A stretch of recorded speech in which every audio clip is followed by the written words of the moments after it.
Assalamualaikum warahmatullahi wabarakatuh.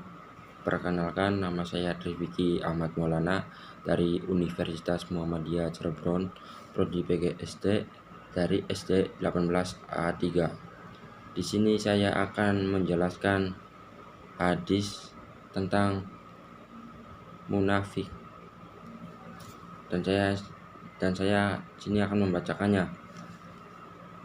A'udzu billahi minasyaitonir rajim. Bismillahirrahmanirrahim.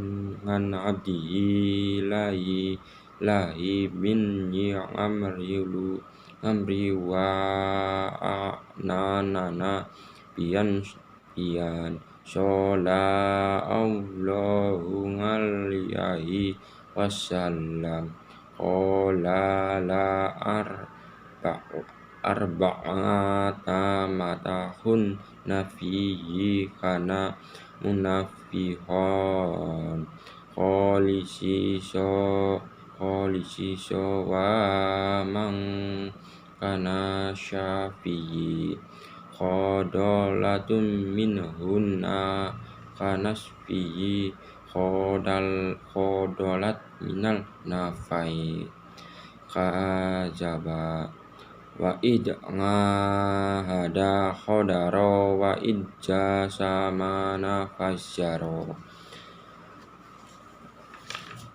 Artinya, dari Abdullah bin Umar bahwa Nabi SAW telah bersabda, ada 4 sifat siapa yang memilikinya menjadi seorang munafik sejati, dan siapa yang memiliki sebagiannya maka ada padanya sebagian dari kemunafikan sampai dia meninggalkan sifat itu.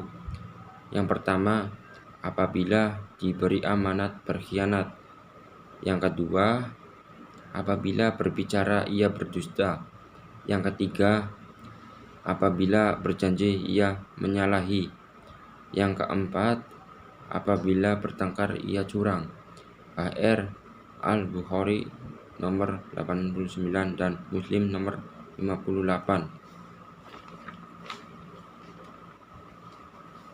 Al-Khadibi menjelaskan bahwa hadis ini ditunjukkan Rasulullah SAW kepada orang munafik. Namun Rasulullah SAW tidak menjelaskan kepada para sahabat nama orang yang dimaksud. Disebutnya si fulan munafik. Hal ini menunjukkan keluaran budi beliau. Dalam riwayat Abu Amanah berbunyi, tanda-tanda orang-orang munafik ada 3. Jika ia berkata berlainan dengan kejadian yang sesungguhnya, jika ia berjanji untuk kebaikan, ia tidak akan memenuhinya.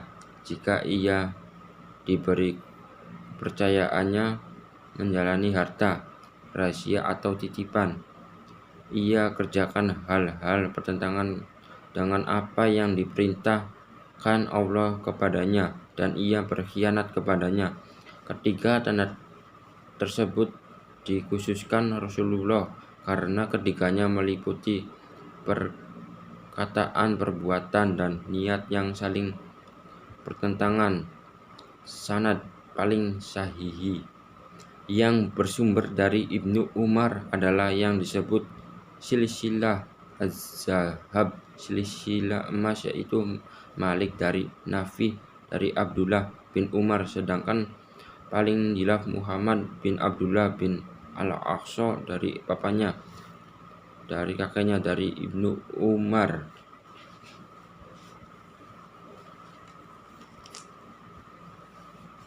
Para ulama berusaha keras mengkompresikan antara perawi-perawi yang makul dan mengetahui sanad-sanad yang memuat derajat diterima secara maksimal, karena perawinya terdiri dari orang-orang terkenal dengan keilmuan, kedobitan, dan keadilannya dengan yang lainnya. Mereka menilai bahwa sebagian sanad sahih merupakan tingkat tertinggi daripada sanad lainnya karena memenuhi syarat-syarat maqbul secara maksimal dan kesempurnaan para perawinya dalam hal kriteria-kriterianya. Mereka kemudian menyebutkannya Ashahul Asanid. Ada perbedaan pendapat di kalangan ulama mengenai hal itu. Sebagian mengatakan Ashahul Asanid adalah yang pertama riwayat Ibnu Shibah Az-Zahri dari Salim Ibnu Abdullah bin Umar dari Ibnu Umar. Sebagian mengatakan Ashahul Asanid dalam riwayat Sulaiman al-Amashi dari Ibrahim An-Nakhai dari Al-Khoma An-Khais Abdullah bin Mas'ud.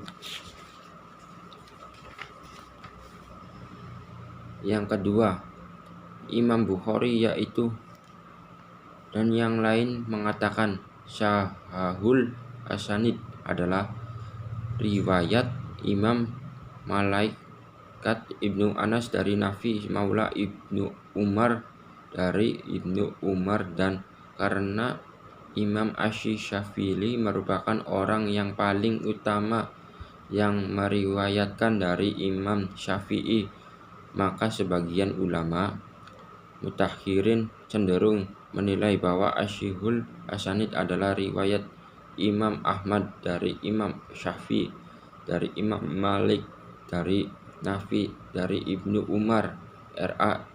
Inilah yang dengan selisih az-zahab untuk memudahkan mengetahui asali asanid dan meredam saling di kalangan ulama mengenai hal ini. Maka Abu Abdullah Al-Hakim memandang perlu mengkhususkannya dengan sahabat tertentu dan negara tertentu.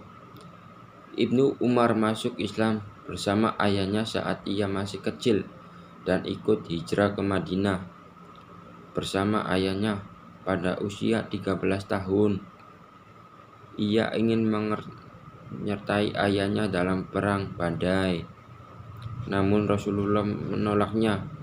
Perang pertama yang diikutnya adalah perang Khandaq. Ia ikut berperang bersama Ja'far bin Abu Thalib.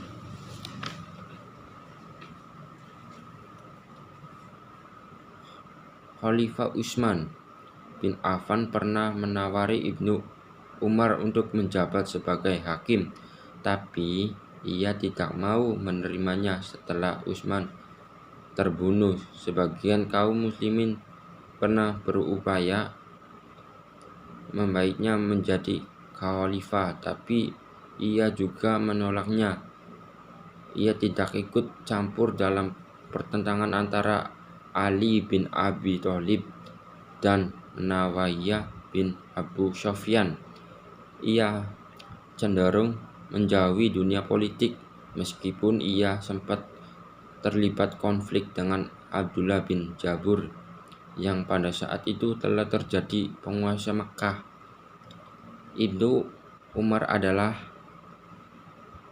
seorang yang meriwayatkan hadis terbanyak kedua setelah Abu Hurairah, yang itu sebanyak 2630 hadis, karena ia selalu mengikuti kemana Rasulullah pergi. Bahkan Aisyah istri Rasulullah pernah memujinya, berkata, tak seorang pun mengikuti jejak langkah Rasulullah di tempat-tempat pemberhentiannya seperti yang telah dilakukan Ibnu Umar. Ia bersikap hati-hati dalam meriwayatkan hadis Nabi. Kesalahan Ibnu Umar sering mendapatkan pujian dari kalangan sahabat Nabi dan kaum muslimin lainnya.